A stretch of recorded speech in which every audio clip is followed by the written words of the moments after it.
What's up, guys, and welcome back to Beyond the Void Horror Podcast. My name is Alex, and today we're going to be doing something a little bit different. A new teaser trailer just dropped from one of my favorite directors, David Cronenberg, for his new film that's going to be performing at the Cannes Film Festival called Crimes of the Future. More on that right now.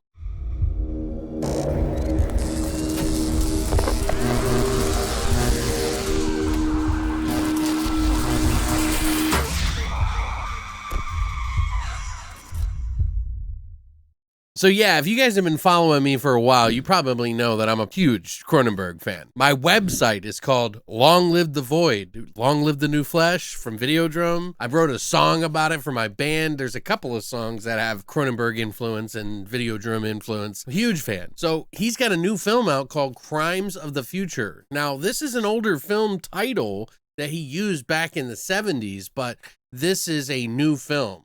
Get the Videodrome! Long live the new flesh!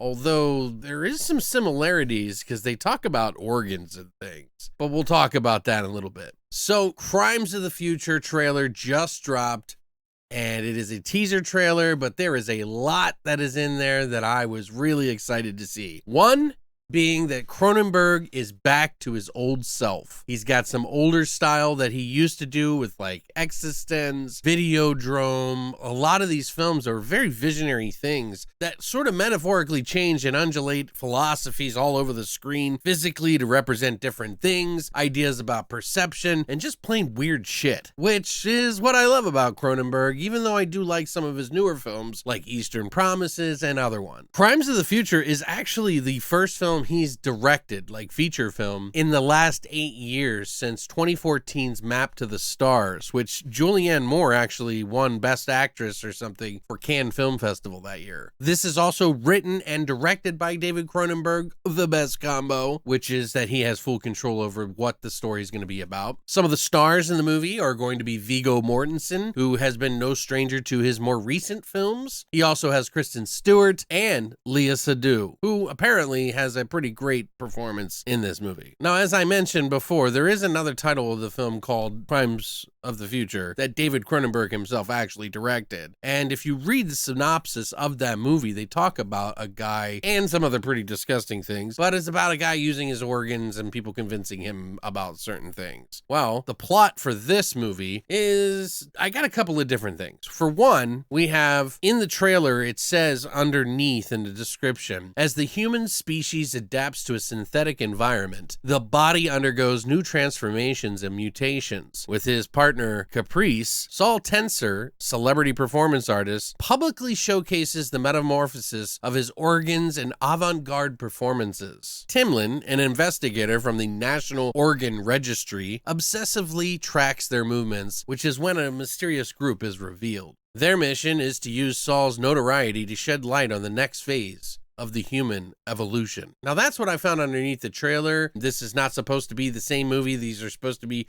different, but also I think he's borrowing pieces from that old movie, but I could be wrong. Now, about a year ago, literally in April of 2021, Deadline had a sort of a plot that they had on their website discussing the new movie with David Cronenberg and working with Kristen Stewart. He said, "It sounds just as ambitious, taking a deep dive into the not-so-distant future in which mankind is learning to adapt to its synthetic surroundings. This evolution moves humans beyond their natural state into a metamorphosis, which alters their biological makeup. While some embrace the limitless potential of transhumanism, others attempt to police it. Either way, accelerated evolution syndrome is spreading fast. Saul Tenser is a beloved performance artist who has embraced this new state, sprouting new and unexpected organs in his body. Along with his partner Caprice, Tenser has turned to the removal of these organs in a spectacle for his loyal followers to marvel at in real-time theater. But with both the government and a strange subculture taking note, Tenser is forced to consider what would be his most shocking performance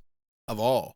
And that was back in April. So this seems to be like the most explaining of what is going to go on. Of course, David Cronenberg is a philosophical kind of guy who really delves into some pretty deep parallels with physical and mental. So he's probably putting a spin on something that is going to be a metaphor for something. Who knows? Part technology, part biology. So it's like if you took Videodrome and sort of Naked Lunch and put them together and then added some sort of spectacle about it. Who knows?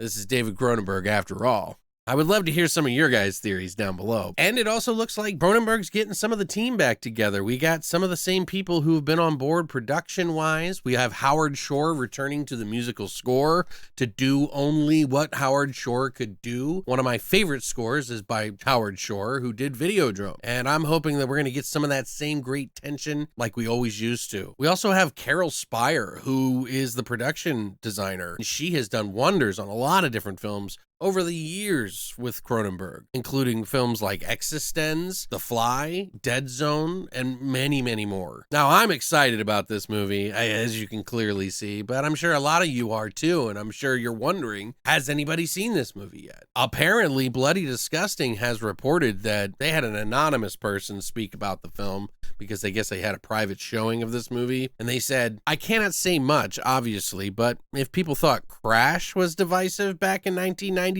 this is going to create way more chaos and controversy for sure. Keep going. The last 20 minutes are a very tough sit. I expect walkouts, faintings, and real panic attacks. I almost had one myself at the Lumiere Theater. No hyperbole, I promise. That sounds promising. So it seems like Cronenberg is not pulling any of his punches. And why would he? He is his own guy. He is his own thing. He is marching to the beat of his own drum. I am super excited about this, and it seems like all the best things that I love to see in movies in general. Something that gets you thinking, something that makes parallels to whatever we're experiencing. And, you know, I would like to say, oh, this might be about the internet or something like that, but I think it goes a little bit further, maybe. You have to remember, movies like Videodrome were kind of describing the internet before the internet. If we're almost 40 years in the future, where are we going next, Cronenberg? Maybe all the things that we're perceiving as far as technology goes is nowhere along the lines of what he's thinking and where we will be in the future, hence, Crimes of the Future. I will definitely be reviewing this movie, of course, whenever I can get my hands on it. Shame on you if you get it before me. I'm just jealous. Don't worry.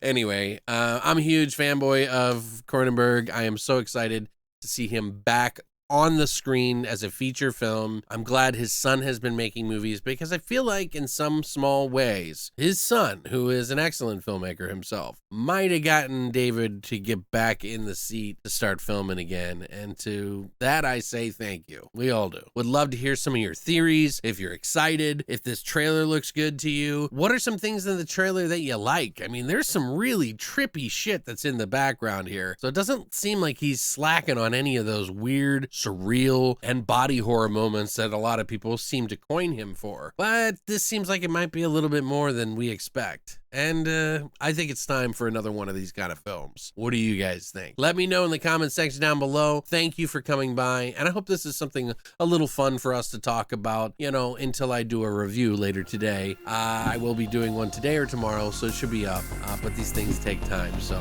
thanks for coming by, and as always, long live the void.